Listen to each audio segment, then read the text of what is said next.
Ah, yes, the term that we have all come to love and hate for every gacha player in existence. Now for Arknights Endfield specifically, the topic of focus here will be the 5 launch 6 stars aside from the administrator themselves, their roles, what they do for your team, and who are the better options to aim for if you do decide to reroll, because there are no such things as 6-star unit selector for the beginner banner.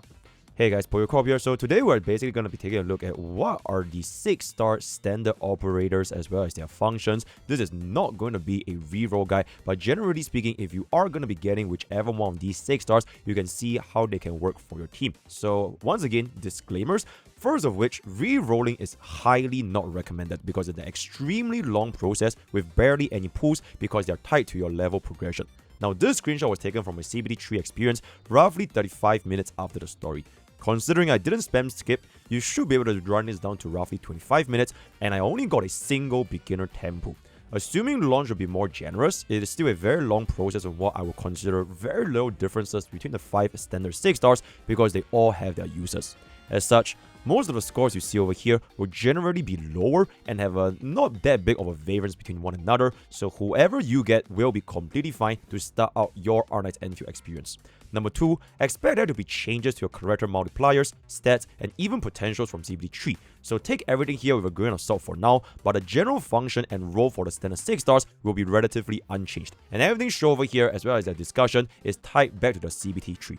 And the last of all, unit control and team building is the most important factor for Arknights Endfield. It is at the end of the day an action RPG, but in Arknights Endfield specifically, for team building it is really important because elements and their infusion and consumption rates can affect your team's overall performance by a lot.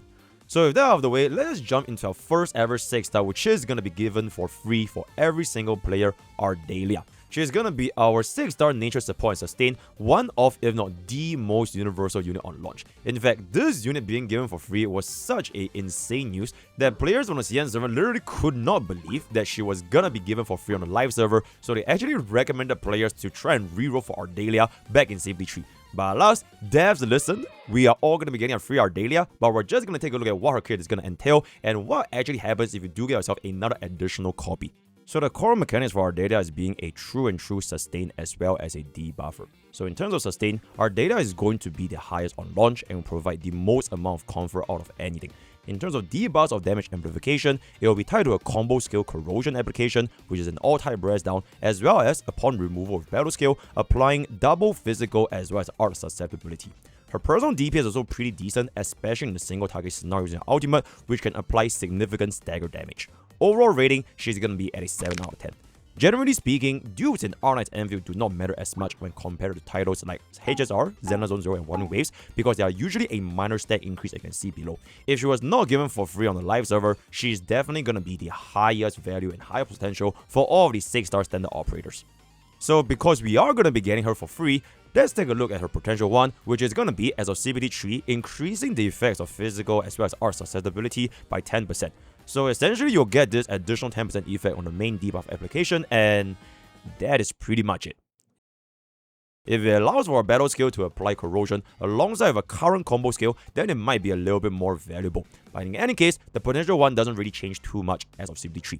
Like I mentioned at the start of the video, there is a chance that the potentials for different units might change, but from what we see right now, this potential one is definitely not that insane.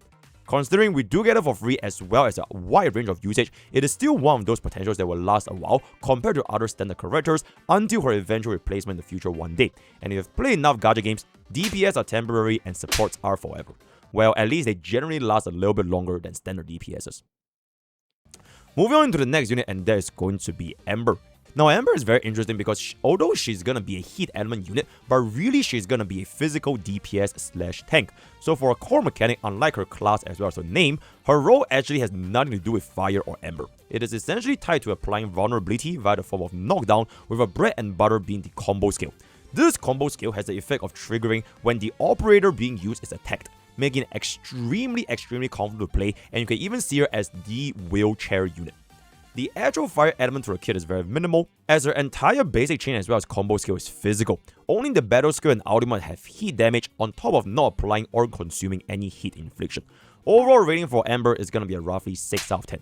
Now, Ember is extremely comfortable, especially in the early to mid game, as one of the only units that has protection, which takes reduced damage for her as well as an interrupt rest on top of being essentially universal like Ardelia, capable of being used with every single team just for the combo skill. Now this combined with her sustained capabilities like shields, healing, along with decent stagger damage makes her a very solid pickup. That being said, Ember's score is going to be slightly lower due to the poor scaling into the endgame, where she essentially doesn't have a best in slot team, since all best performing teams will have a better slot than her, including the 4 and 5 star replacements. So ultimately, her need for comfort also goes down by a lot towards the late game, so you can think of Ember as the training wheels for a better early game experience, especially for players who are not used to Arknights Endfield's combat system. Moving on to the third unit, and probably one of the most popular units of all of the standard 6 stars, Rite. She is a Ice main DPS striker that attacks with a great sword. Her core mechanic is basically gonna be the main DPS on cryo teams, as she relies on cryo infliction stacks to trigger the most amount of damage from her kit. Now this is most prevalent in the combo skill as well as the first talent when art inflictions plays a big role. Her ultimate is also gonna be a massive nuke, making her a very solid Ice DPS. Overall rating for Rite is gonna be at a 7 out of 10. So one thing to note is that her synergy with Yvonne has taken a massive nosedive due to Yvonne's kit changes, essentially making both of them performing the exact same role, being an Ice striker on top of potentially having lower multipliers on CBT3 as the time of this recording. While they can be said to still work on the same team, it is definitely nowhere near as synergistic as compared to last time. Now there is one important thing for Rite and why she's still at a 7 out of 10 comparable to Ardelia. It is because she shares her role with Yvonne now, which means you can make the argument that Yvonne's banner technically holds less value compared to Levitane as well as Gilberta due to Rite as a replacement. Think of Gallagher and Lingsha or Mosey and Tobes from HSR, but with the context of a limited versus standard 6 star operator. If you were to get Rite at any point in time from standard or even from Yvonne's banner, the need to get a second Ice striker DPS is inherently lower. So in a sense, Yvonne's changes indirectly increased Rite's potential value as an Ice main DPS from the standard banner. So if you are not interested in Yvonne, Rite can perform a role perfectly fine, currently being part of the second highest performing team in the endgame, first of which going to the fire team with Levitane. Now, this is just a personal suggestion with regards to pooling, nothing to do with Rite, but if you get Rite in the beginner banner, in the standard banner, or losing on 50-50s to anywhere, then Yvonne's banner value goes down by a lot, and you can't just wait for an Ice support coming out in the future. Moving on to the next unit, and that is gonna be Lifeng. Pretty much my most hated unit in entire Arknights Endfield. Nothing to do with his kit, but it's just because I lost my 50-50 to him when I was in CBT2, so nah, I hate this guy. Anyways, Lifeng is gonna be a physical sub DPS, but unfortunately, this role is extremely popular in the Arknights Endfield roster. The physical team is also one of the teams with the highest damage output in the game, and Lifeng contributes to that by being a physical sub DPS and debuffer. For his core mechanics, he can reliably apply knockdown and physical susceptibility to enemies, has some grouping capabilities with his ultimate, as well as a unique link buff with his combo skill on top of dealing high physical damage. But that being said, his overall rating is gonna be a 5 out of 10. And no, it is not because I hate him. Physical is gonna be one of the easiest teams to build, focusing on vulnerability stacks through things like knockdown and breach. But the thing is, because this team is so easy to build, there are a lot of units that can fulfill the almost exact same role. Think about the difference between a job such as a doctor versus a cashier. For similar reasons, Lifeng also has excellent replacements, and 2 of which are literally free, being Chen as well as an administrator.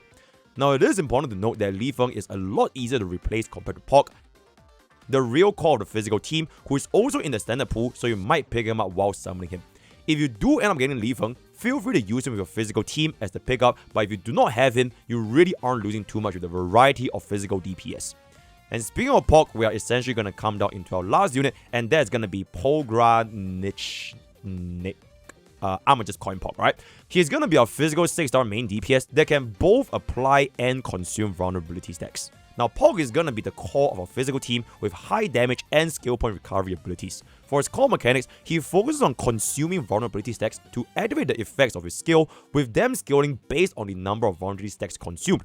In other words, he is the daddy that brings the physical inflictions together as the man that drives out the big numbers. So apply 4 stacks of vulnerable from anyone in the physical team, use both battle and combo skills, then finally let go of his massive ultimate damage. Overall rating going to be at a 7 out of 10. On top of his core mechanics, The lack of alternative options, which have lowered the ratings of Lifeng as well as Ember, would not affect PokkeCorp as much because his utility is fundamentally unique, and as such, PokkeCorp would definitely be the more desirable physical operator between him as well as Lifeng. But with that being said, both Lifeng and PokkeCorp can get into the physical team comp because the barrier to entry in creating this team is so low. In a sense, Lifeng and PokkeCorp will be physical team's highest damage ceiling on launch, a little bit similar to Rite and Yvonne back in Safety 3, but this is ultimately scrapped. Without Lifeng, PokkeCorp will still perform very well with Endmin, Chen, Ember, or Poke. So in summary, you can take a look at this chart over here, which you can see the very summarized version between all of the 5 standard 6-star. Once again, not in terms of rerolling, but generally how they're going to be placing on launch. At the end of the day, the differences are very, very subtle, so whoever you're going to be getting, it is going to be completely fine to start your experience in Arknights Endfield. So PokkeCorp is going to be our physical core, Lifeng can be replaceable, Rite for ice DPS if you want to skip Yvonne, Ardelia for a potential one, and Ember for early game comfort. Out of all of the 5, Rite is the only unit that has a limited rate up upgrade in terms of Yvonne. So if you're someone that wants to play Yvonne and you want to put on Yvonne's banner, then Rite's banner rating is going to go down to the same tier as Ember.